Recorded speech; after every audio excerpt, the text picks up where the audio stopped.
বিভিন্ন কাহিনীতে অবগত আছেন। সাথে সাথে তিনি বললেন তার অত্যাচারী সম্প্রদায়, তার মানে নিজে তো অত্যাচারী স্বৈরাচার ছিল, সে তার দলবল জনগণকে নিয়েও জনগণের প্রতি অত্যাচার করত। এ কথা মুসা আলাইহিস সালাম সামনাসামনি বলেছেন। যখন মুসা আলাইহিস সালাম অনেক দিন পরে ফেরাউনের কাছে এসে বললেন যে বনে ইসরায়েলকে ছেড়ে দেন, এটা তার প্রথম দাবি। স্বাধীনতা লাগবে, কিছু করতে হলে স্বাধীনতা লাগে। তা আমি যে দাওয়াতি কাজ করব তা আমার স্বাধীনতা লাগবে। স্বাধীনতা হচ্ছে আমি বনে ইসরায়েলের মানুষ, বনে ইসরায়েল ছেড়ে দিতে হবে, এদেরকে ছেড়ে দিতে হবে।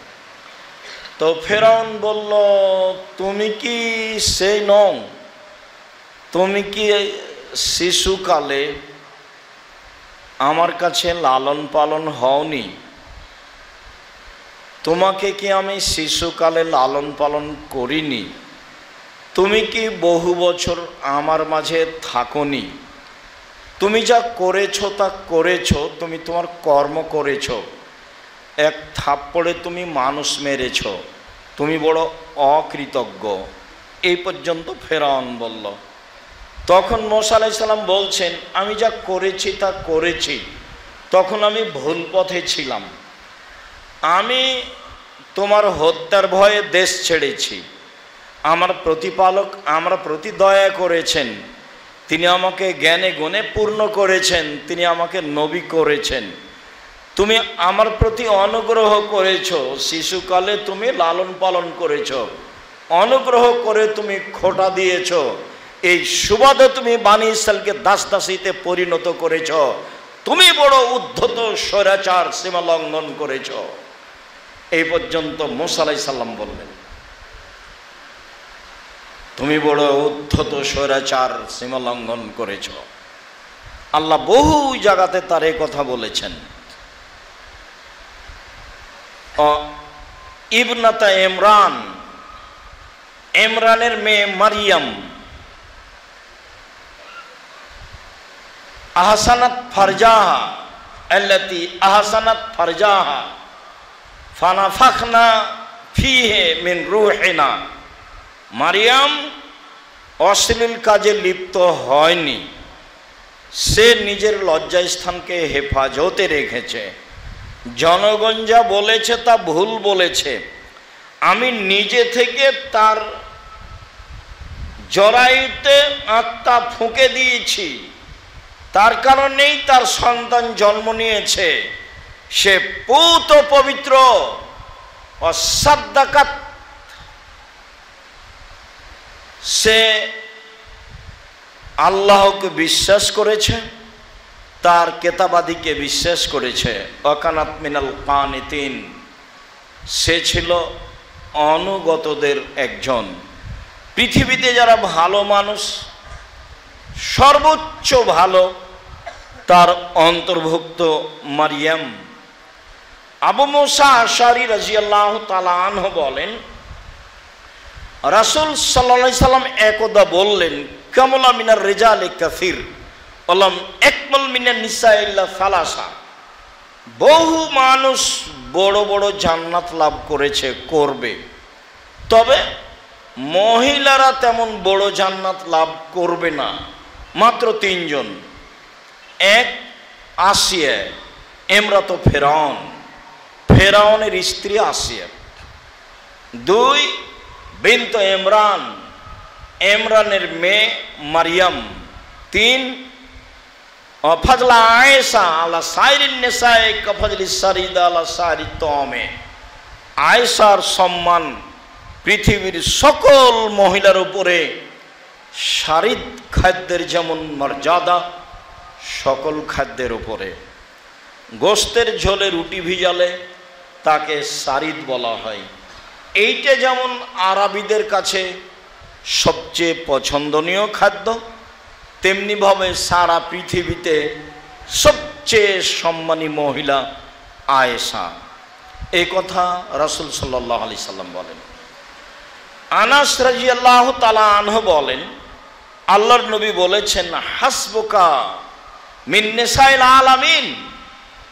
আনাস, মনে রেখো, তোমাদের জন্য সারা পৃথিবীর মহিলাদের মাঝে সবচেয়ে দামি সম্মানী 4 জন মহিলাই যথেষ্ট।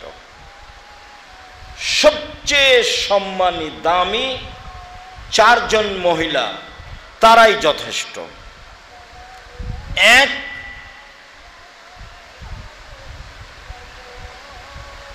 বিনত ইমরান, ইমরানের মেয়ে মারিয়াম।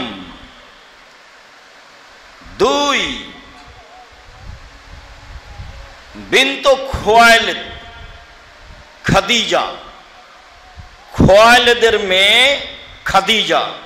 3, বিনত মোহাম্মদ, ফাতেমা, ফাতেমা মোহাম্মদের মেয়ে। 4, ইমরাত ফেরাউন, ফেরাউনের স্ত্রী আসিয়া। এই 4 জন মহিলা পৃথিবীতে সবচেয়ে সম্মানী। 1 মারিয়াম, 2 আসিয়া, 3 খাদিজা, 4 ফাতেমা।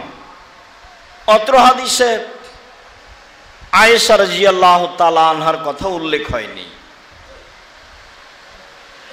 এবার আমরা খাদিজা ও আয়েশাকে নিয়ে কথা বলি।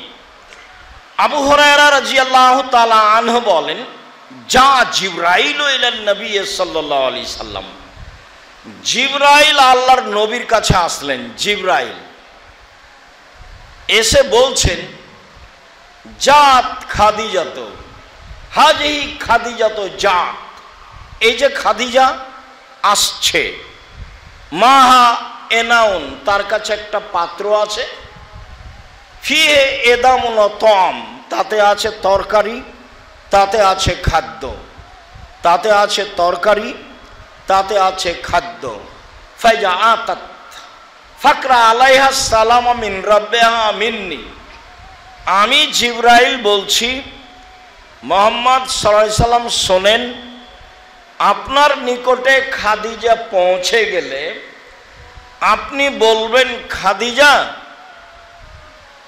তোমার প্রতিপালক আল্লাহ তোমাকে সালাম দিয়েছে। আর আমি জিবরাইল আমার পক্ষ থেকেও খাদিজাকে সালাম রইল, এটা বলে দিবেন। অবাশশিরহা বিবাইতিন ফিল জান্নাহ, আর একটা জান্নাতে ঘরের কথা বলে দিবেন, মিন কাসাবিন, হীরা মুক্তা মাণিক্য দ্বারা তৈরি, লা সাখাবা ফিহে ওয়ালা কাসাব, সেখানে নাই কোনো হইচই, নাই কোনো কষ্ট ক্লান্তি। একটা ঘরের কথা বলে দিবেন।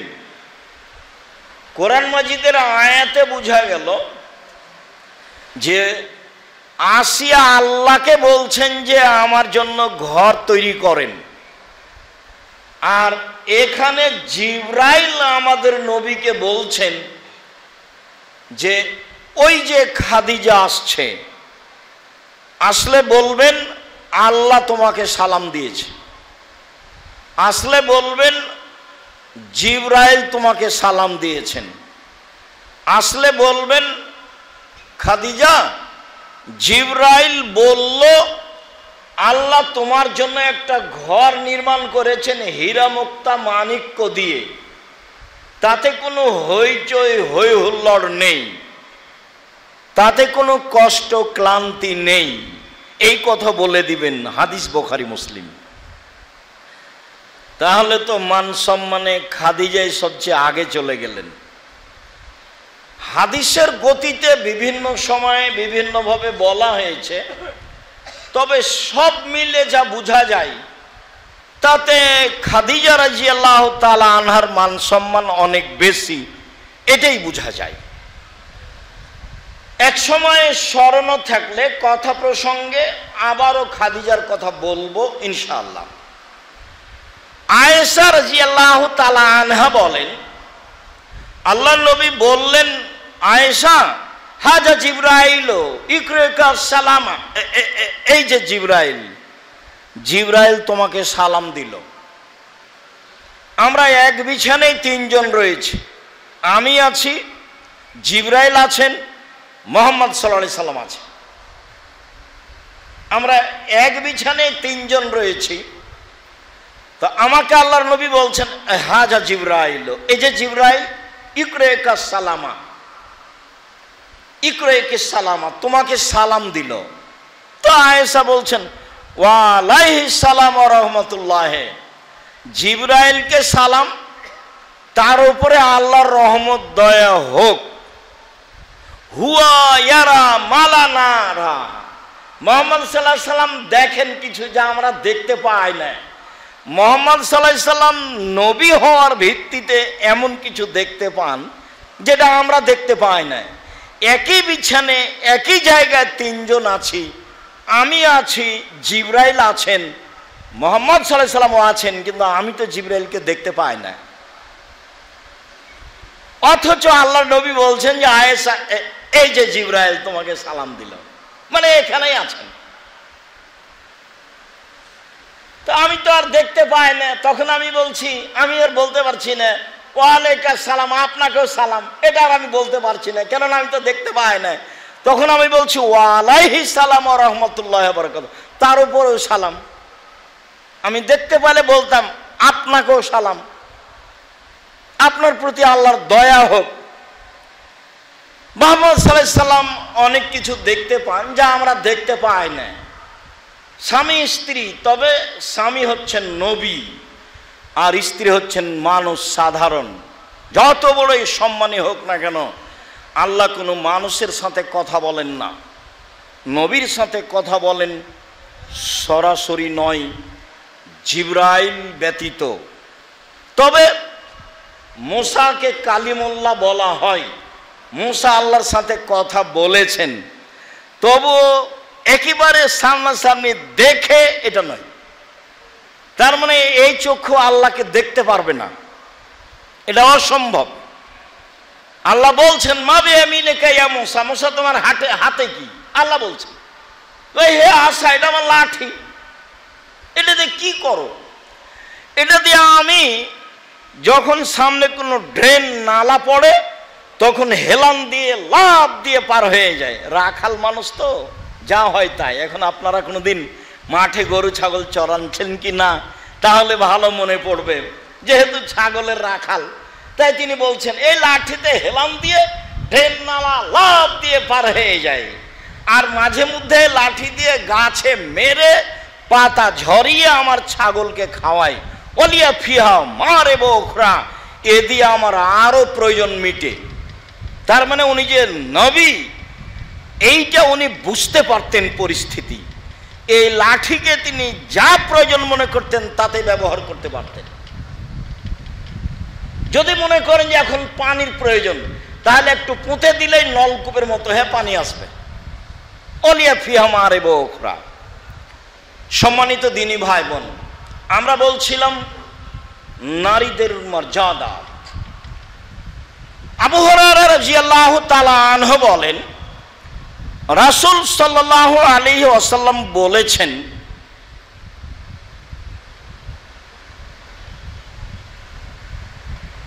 নিসাউ কুরাইশ রাকেবনাল এবেলা, কুরাইশদের মহিলারা, কুরাইশ বংশের মহিলারা, মক্কার মহিলারা যারা উটের উপরে উঠে, সলেহ নিসাইল কুরাইশ, কুরাইশের মহিলারা সবচেয়ে ভালো, কুরাইশ বংশের মহিলারা সবচেয়ে ভালো। কেন? আহনাহু আলা ওয়ালাদিন ফি সিগরিহি, ওরা বাল্য অবস্থায় ছেলে মেয়েকে লালন পালন করতে খুব স্নেহময়, ময়াময়, দয়াময়, বাচ্চাকে খুব আদর করে, খুব ভালোবাসে। তাহলে এই বৈশিষ্ট্য আরবের সব এলাকার নয়। অবশ্য আমাদের দেশে, ভারত, বাংলাদেশ, পাকিস্তানে ছেলে মেয়েকে বেশি আদর করা হয়, এই আদরেই ঠিক। আল্লাহ রাসূল বলছেন যে মক্কার মহিলারা, বিশেষভাবে কোরাইশ বংশের মহিলারা সবচেয়ে ভালো কেন, সবচেয়ে সম্মানী কেন? তারা বাচ্চাদের প্রতি স্নেহশীল, বাচ্চাদের প্রতি দয়াশীলা, বাচ্চাকে লালন পালন করতে, দয়া করতে তারা অনেক আগ্রহী, এই জন্য ভালো। 2, ওয়া আরদাহু আলা জাওজিন ফি যাতি ইয়াদিহি, এবং স্বামীর অর্থ সম্পদ হেফাজতে খুব যত্নবান। স্বামীর অর্থ সম্পদ, বাড়ি ঘর সব কিছু হেফাজত করতে বেশি যত্নবান, ওরা বেশি সচেতন। এই দুইটা সাইড ভালো মর্মে তারা সবচেয়ে ভালো নারী, এই কথা মুহাম্মদ সাল্লাল্লাহু আলাইহি সাল্লাম বললেন। আমাদের অনেক ভাই ব্যবসা বাণিজ্য করেন, জমি জায়গা চাষ করেন, স্ত্রীর প্রতি আস্থাশীল না হওয়ায় তারা টাকা পয়সার বিষয়টি তাদের সামনে বলতে পারে না, তাদের সামনে পেশ করতে পারে না, বা আশঙ্কা করে, বা ঘটনাও আছে এমন যে না বলে সে ভাই ভাতিজাকে দিয়ে দেয়, না বলে সে বাপ মাকে দিয়ে দেয়, না বলে স্বামীর সংসারকে এদিক সেদিক করে দিবে বলে আশঙ্কা করে, করেও। যারা এমনটা করে তারা ভালো মহিলা নয়, তারা প্রশংসার উপযুক্ত নয়। স্বামীর সংসারের প্রতি খুব ভালো যত্নবান, হুঁশিয়ার, সচেতন হতে হবে, তাহলে সে ভালো নারী, এ কথা রাসূল সাল্লাল্লাহু আলাইহি সাল্লাম বললেন। আবু হুরায়রা রাদিয়াল্লাহু তাআলা আনহু বললেন, রাসূল সাল্লাল্লাহু আলাইহি সাল্লাম বলেন, খায়রুন নিসায়ে, মহিলাদের মধ্যে সবচেয়ে উত্তম ভালো নারী কারা, কে? 1, এজা নাজারতা ইলাইহা সাররাতকা, তুমি তার দিকে লক্ষ্য করলে, তুমি তার সাথে কথা বললে হাসি মুখে বলে, এটা হলো ভালো হওয়ার 1 নম্বর গুণ। 2, ওই যা আমার তাহা আতাতকা, তুমি আদেশ করলে তা মান্য করে, কিছু সমস্যা থাকলেও বলার সাথে সাথে মেনে নিতে হবে, এটা হলো ভালো মহিলা হওয়ার 2 নম্বর গুণ। 3, ওই যা গিবতা আনহা হাফেজাত মালিকা মিন মালিকা নফসাহা, তোমার অবর্তমানে তোমার বাড়ির অর্থ সম্পদকে হেফাজতে রাখে এবং নিজেকে হেফাজতে রাখে, সে হলো ভালো মহিলা। 1, নিজের স্বামীর অর্থ সম্পদ, বাড়িঘর, জিনিসপাতি, কাপড় চোপড় সব কিছু হেফাজতে, যত্নে, সুন্দর করে রাখতে হবে, বিলিয়ে দেওয়া যাবে না, কাউকে দিয়ে দেওয়া যাবে না। ফকির মিসকিন সেটা ভিন্ন কথা। এইটা হলো ভালো গুণ। 2, স্বামী বাড়িতে না থাকলে নিজেকে হেফাজতে রাখে, মানে এর সাথে গল্পে জড়িয়ে যায় না। আপনি মনে করছেন খুব ভালো আপনার স্ত্রী,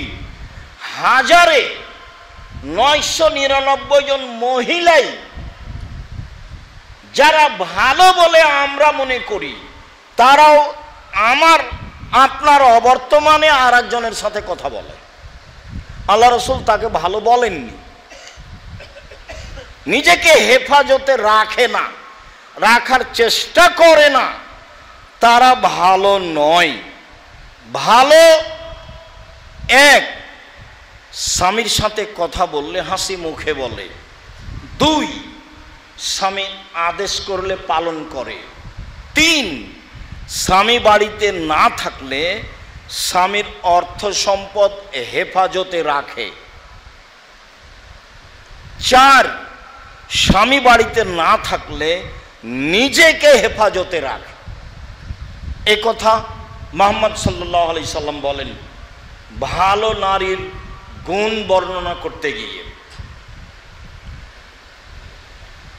আবু হুরায়রা রাদিয়াল্লাহু তাআলা আনহু বলেন রাসূল সাল্লাল্লাহু আলাইহি সাল্লাম বলেছেন খায়রুন নিসায়ে, সবচেয়ে ভালো নারী, সবচেয়ে ভালো নারী এক আল ওদুদ, স্বামীর সাথে প্রেম প্রীতি ভালোবাসায় যে সব সময় আগ্রহী, সব সময় প্রস্তুত। আল ওদুদ, স্বামীর সাথে প্রেম প্রীতি ভালোবাসায় সুলভ আচরণে সব সময় প্রস্তুত, যে মুখ খারাপ নয়, যার মুখ ভারী করে না, যে কথা বন্ধ রাখে না, যে সে হলো সবচেয়ে ভালো। এক।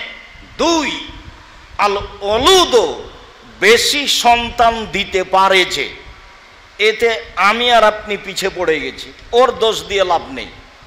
কে যে আপনার মাথায় ভূত চাপালো, আপনারা 10-12 ভাই বোন সবাই মানুষ হয়ে গেলেন, আপনার মা 16 জন মানুষের ভাত রান্না করতো ঢেঁকিতে ধান ভেঙে আর জাঁতায় আটা পিষে, তারপরে তো মেহমান ছিল মসজিদ থেকে 2 জন ধরে নিয়ে এসেছে রাত 10টায়, সব আপনার ভালোভাবে মনে আছে। সব আপনার মা করে মেহমানকে খাওয়িয়ে দিন কাটিয়ে দুনিয়া থেকে চলে গেলেন। আর আপনার স্ত্রী বা কি বুঝালো, আপনি বা কি বুঝলেন? মাদ্রাসা লাইনে যেসব ছেলে মেয়ে পড়ে, যেমন কাল না কখন রেজাল্ট হয়েছে, তো কিছু কিছু ছেলে আমার সামনে গল্প করছে যে ওস্তাজি আমাদের অমুক গোল্ডেন পেয়েছে, অমুক প্লাস পেয়েছে। তা আমি বলছি আমি তো রেজাল্ট শুনি না, আমি এরকম রেজাল্ট পছন্দ করি না। কেন? রেজাল্ট যখন ভালো হয়েছে বলে বাপ মা মনে করেছে, বলে খালা খালু মনে করেছে, বলে নানা নানি মনে করেছে, বলে চাচা চাচি মনে করেছে, তখন তারা সিদ্ধান্ত পরিবর্তন করেছে। তারা ছেলের মাকে বলেছে যে তাহলে তেঘরা মাদ্রাসায় পড়িয়ে কি হবে, অত ভালো রেজাল্ট, অত ভালো রেজাল্ট, ছেলেটাকে ওখানে রাখলো, কি যে বুঝলো, ছেলেটাকে একটু দিনাজপুর সরকারি কলেজে ভর্তি করলো না, ছেলেটা মানুষ হতো, কত কি হতো। তবে এখন আর কি বলতে পারি, মানুষ যদি হয় তাহলে 3টে পথ: 1 চোর, 2 প্রতারক, 3 লেবারের ম্যানেজার। যদি খুব মেধাবী হয় তাহলে কিভাবে? যদি ইঞ্জিনিয়ার হয় তাহলে চুরি করবে জাতির টাকা, ব্যতিক্রম 2-1টা তুলে রাখেন। আর যদি ডাক্তার হয় তাহলে প্রতারক হবে, যে কোম্পানি তাকে টাকা দিয়েছে তারই নামে তারই প্রেসক্রিপশন লিখবে, এটা তো আপনার চোখের সামনে। 3 যদি খুব মেধাবী হয়ে বিদেশে থেকে যায় তাহলে ওকে বিদেশিরা বড় পদ দিবে না, দিবে যারা পায়খানা করে তাদের ম্যানেজারি। ম্যানেজারি 3 লাখ টাকা বেতন, তখন দেখবে সুবহানাল্লাহ, তো বাংলাদেশের কোনো চাকরিতে 3 লাখ বেতন নাই, তো আমি যারা পায়খানা পরিষ্কার করে তাদের ম্যানেজার হলে কি হবে, টাকার তো সমস্যা নেই। এটাই হিসাব। ব্যতিক্রম নিয়ে কথা ভেঙে দেওয়ার চেষ্টা করবেন না। ব্যতিক্রম ব্যতিক্রমী। আপনার বয়স এখন 80 বছর, আপনি তেঘরার মানুষ, দিনাজপুরের মানুষ, বিগত 80 বছরকে চ্যালেঞ্জ করলাম আমি। আপনার চোখে দিনাজপুরের খুব মেধাবী ছেলে, মেধাবী মেয়ে জাতির কি করেছে সেটা বলেন, সেটা আমার সামনে বলবেন আপনি। আমার খুব কষ্ট পাই। আব্দুল মোকাদ্দেম নিয়ে গেল আমার কান দেখানোর জন্য এখানে এক ডাক্তারের কাছে, সে কান বিশেষজ্ঞ, বড় ডাক্তার। বললো খুব অসুবিধে, কি যে হয়, কিছু বললো, ঔষধ দিল। ঢাকার বড় ডাক্তার, কান বিশেষজ্ঞ, বলল যে কি যে হয়, অসুবিধা খুব বেশি। রাজশাহীর বড় ডাক্তার বলল মনে হচ্ছে পর্দা ফেটে গেছে, অনেক কিছু বলল। বিরক্ত হলাম, কলকাতা গেলাম প্রোগ্রামে, নেমে বলছে এই ছেলেরা শোনো মেডিকেলে যাব। তো গেলাম, ডাক্তারকে বললাম যে দেখেন, তো ডাক্তার একটু দেখেই মুখটা সরিয়ে নিল। আমি বললাম, হাজরাত, যারা মেহরবানি করকে দোবারা দেখতে, যদি আপনি আর একটু ভালো করে কানটা দেখতেন, মানে ওর দেখা আমাকে ভালো লাগেনি। তখন হেসে উঠেছে, হেসে উঠে বলছে, দো দাওয়া লিখ দিয়া, দুইটা ওষুধ লিখে দিয়েছি, জিন্দেগি মে কভি नहीं होगा, এটা ভালো হয়ে যাবে, কিয়ামত পর্যন্ত কোনোদিন হবে না। अगर हो भी जाए तो दूसरे के इस्तेमाल करना पहले को नहीं, তাহলে দ্বিতীয়টা ব্যবহার করিও, প্রথমটা নয়। 3 দিন পরে ভালো হয়ে গেছে। এখানে 1.5-2 বছরের কথা। আমি প্রশংসা করিনি কারো, বদনামও করিনি কারো, আমার নিজস্ব বাস্তব কথা বলছি। সম্মানিত দিনী ভাই, কোথা থেকে কথা বলছিলাম? ছেলে মানুষ করতে হবে জাতির জন্য, ছেলে মানুষ করতে হবে পরকালের জন্য, ছেলে মানুষ করতে হবে নিজের জন্য। যেটা আপনাকে আমি দিন রাত বলছি। আমার মনে বড় সাপ, এই দেশের মাটিতে আমি উন্নত মানের প্রতিষ্ঠান গড়বই ইনশাআল্লাহ, যেখানে ছেলে মেয়ে বাংলা, ইংরেজি, আরবি উন্নত মানের শিক্ষা অর্জন করে জাতির অন্যায়ের বিরুদ্ধে লড়বে, মুখে কলমে মিডিয়ায় লড়বে ইনশাআল্লাহ। মাঠে আছি মুখে, মাঠে আছি কলমে, মাঠে আছি মিডিয়ায়, আরো শক্তভাবে থাকবো সময়ের গতিতে ইনশাআল্লাহ।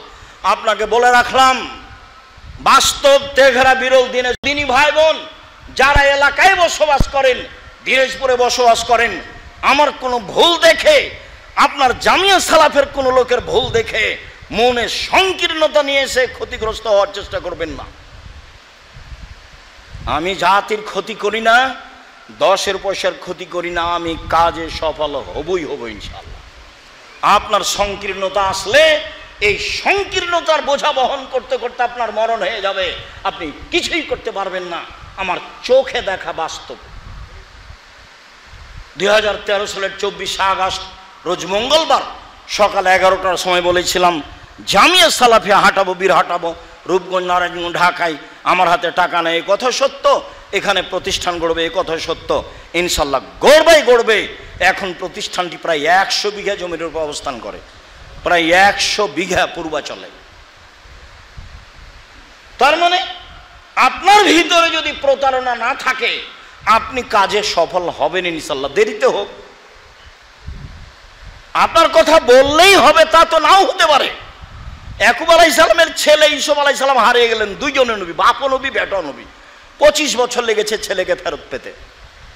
25 বছর দিন রাত কান্নাকাটি করছেন বাপ, বেটাও কান্নাকাটি করছে, দুইজনই নবী, 25 বছর সময় লাগে। তা আমি আপনি এত ব্যস্ত হয়ে গেলাম কেন? ছেলেকে জাতির উদ্দেশ্যেই মানুষ করতে হবে, এই কথাই ঠিক। পরকালের লক্ষ্যেই ছেলেকে মানুষ করতে হবে, এই কথাই ঠিক। নইলে ফলাফলে আসবে চাঁপায় নবাবগঞ্জের ভাষায় আমও যাবে, ছালাও যাবে, কাঁদতে কাঁদতে 2 চোখও যাবে। বস্তা গেছে, আমও গেছে, সবই হারাচ্ছে, যা আপনি দেখতে পাচ্ছেন। বেশি বলে কোনো লাভ নেই এবং ব্যতিক্রম বলে কোনো লাভ নেই। ব্যতিক্রম কিছু পৃথিবীতে থাকতেই পারে, থাকবে, এটাই স্বাভাবিক। যেহেতু মানুষ, ব্যতিক্রম কিছু থাকবেই। এক, স্বামীর সাথে প্রেমময় ভালোবাসায় আগ্রহী যারা, তারা সবচেয়ে ভালো মহিলা। 2, বেশি সন্তান দিতে পারে যারা, তারা সবচেয়ে ভালো মহিলা। 3, অল মুআতিয়াত, স্বামীর বিপদে ব্যথায় সমবেদনায় ব্যস্ত, সমবেদনায় বেদনা ভোগ করে যে সে, স্বামীর সুবিধা অসুবিধায় সবাই সময় থাকতে হবে। 3, অল মুআসিয়াত, প্রয়োজনে স্বামীকে সান্ত্বনা দিতে হবে। সমাজের সাথে জড়িত, ব্যবসার সাথে জড়িত, দুর্ঘটনা ঘটতে পারে, ব্যবসায় কোনো দুর্ঘটনা ঘটতে পারে, সামাজিকভাবে দুর্ঘটনা ঘটতে পারে।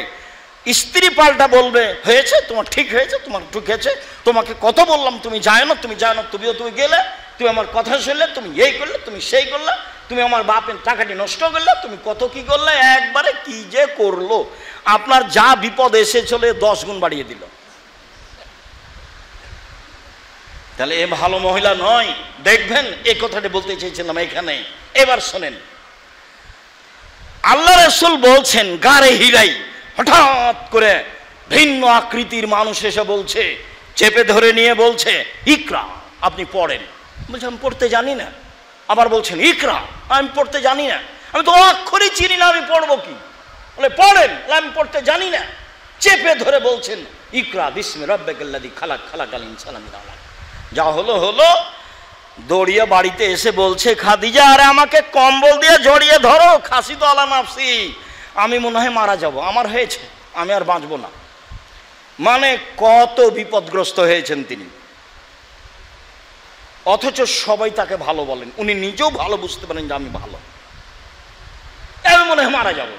তো স্ত্রী বলছেন, এবার স্ত্রী বলছেন, মহিলা মানুষ আপনি, যারা আমার সামনে আছেন, যারা অনলাইনের মাধ্যমে পৃথিবীর যে কোনো প্রান্ত থেকে অবগত হচ্ছেন, যারা সময়ের গতিতে অবগত হবেন, আমি সকল দিনী বোনকে বলছি, দেখেন খাদিজা বলছেন কাল্লা, কখনো নহে, অসম্ভব, এটা হতে পারে না, আপনার মনন হবে না, আপনি বিপদগ্রস্ত হবেন না। ওয়াল্লাহে মা ইউজিকাল্লাহ, আল্লাহর কসম আল্লাহ আপনাকে অপমান করবেন না, আল্লাহর কসম আল্লাহ আপনাকে অপমান করবেন না। কেন? এক, তাসেলুর রাহেমা, আত্মীয়র সাথে সদাচরণ করেন। দুই, তাহমেলুল কাল্লা, অসহায় মানুষের জিম্মেদারি নেন। তিন, তাকসেবুল মাদুমা, নিঃস্ব মানুষকে সহযোগিতা করেন। চার, তাকরিজ জাইফা, মেহমানকে খেতে দেন। পাঁচ, যারা বিপদগ্রস্ত তাদের সহযোগিতা করেন। চারটা কথা একসাথে বললেন, অসম্ভব, আল্লাহর কসম আল্লাহ আপনাকে অপমান করবেন না, এই চারটা কারণে। আরে আপনি তো ভালো মানুষ, আপনি এসব কাজ করেন। এক, আত্মীয়র সাথে ভালো আচরণ করেন। দুই, অসহায় মানুষের জিম্মেদারি নেন। তিন, নিঃস্ব মানুষকে সহযোগিতা করেন। চার, মেহমানি করেন, মেহমান দেখে ভয় পাবেন না। মেহমান তো ভাগ্নে ভাগ্নি, বোন এসেছে, 4-5টা ছেলে মেয়ে, আপনার স্ত্রীর মাথায় খারাপ, আপনার মাও বিপদে, কার দিকে যায় এতগুলো ছেলে মেয়ে? তো যেই ছেলের বউ একটু নরম সেদিকে যায়, যা হবে হবে ওইদিকে যায়।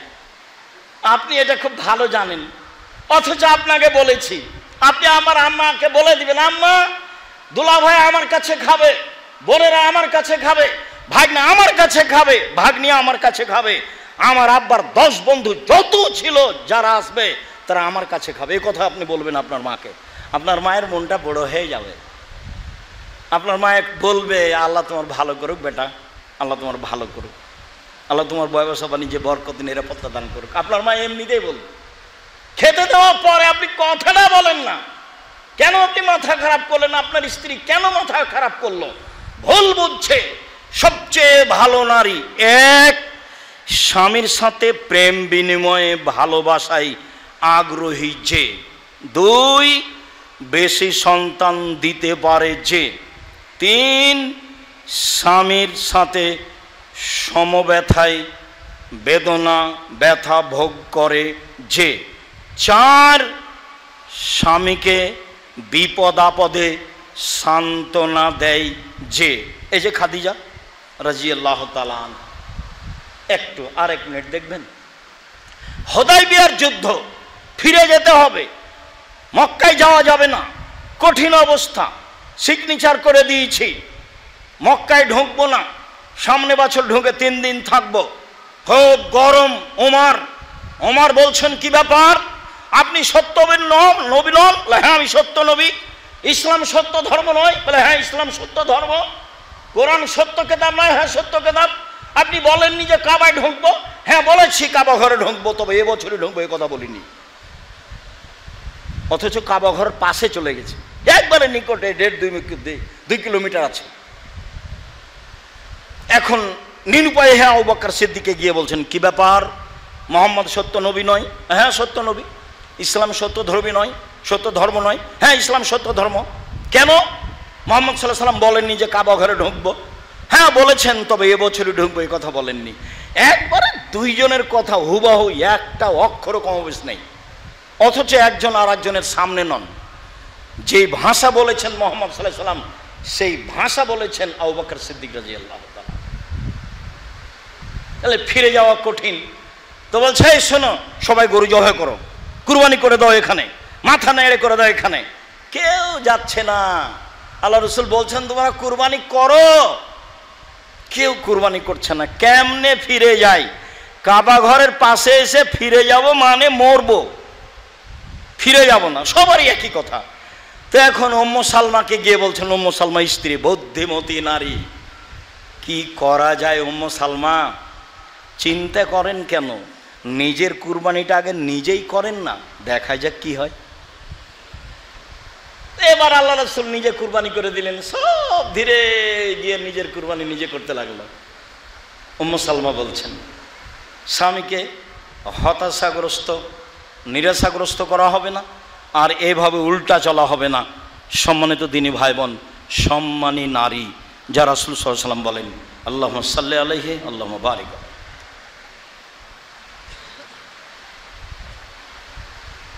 আলহামদুলিল্লাহ ওয়াহদা ওয়াসসালাতু ওয়াসসালামু আলা মান লা নবিয়্যা বা'দা। নারীদের মর্যাদা। আনাস রাসূল সাল্লাল্লাহু আলাইহি ওয়াসাল্লাম বলেছেন, মানা আলা জারিয়াতাইন হাতা তাবলগা। কে যদি দুইজন মেয়ের লালন পালন করে মেয়েটা বড় হওয়া পর্যন্ত, ফাহুয়া আনা ফিল জান্নাতে হাকায়া, তাহলে সে ব্যক্তি আর আমি মুহাম্মদ সাল্লাল্লাহু আলাইহি ওয়াসাল্লাম জান্নাতে একসাথে থাকবো। সুম্মা দাম্মা আসাবেহ, তখন তার দুইটা আঙ্গুল জমা করে নিলেন।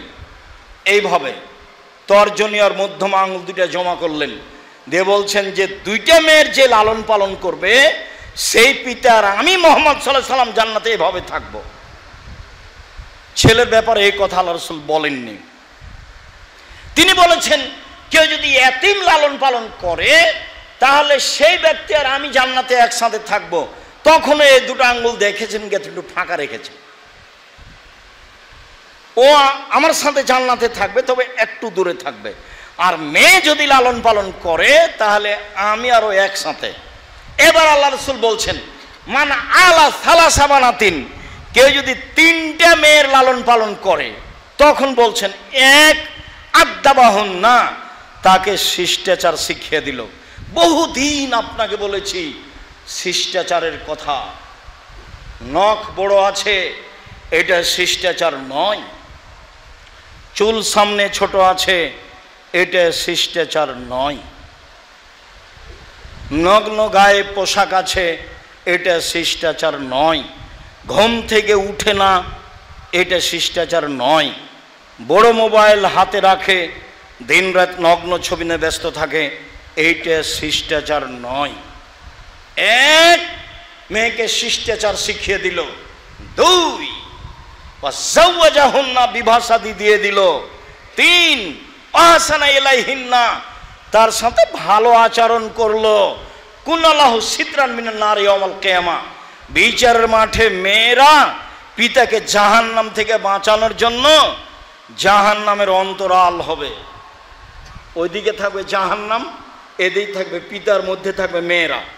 আমার আব্বাকে জান্নাতে দিতে হবে, তারপরে কোনো কথা। তিনটা মেয়ের ফল, আমার আব্বাকে জান্নাতে দিতে হবে, তারপরে কোনো কথা। আমাদের সাথে কোনো কথাই নাই। এত শক্তভাবে মেয়েকে যাবে, কোন আমল এত শক্ত হয়ে দাঁড়াবে না। দান একটা থেকে আর একটা করতে পারে এ কথা ঠিক, কিন্তু এত শক্তভাবে দাঁড়াবে মেয়ে বাপকে জান্নাতে নিয়ে যাওয়ার জন্য।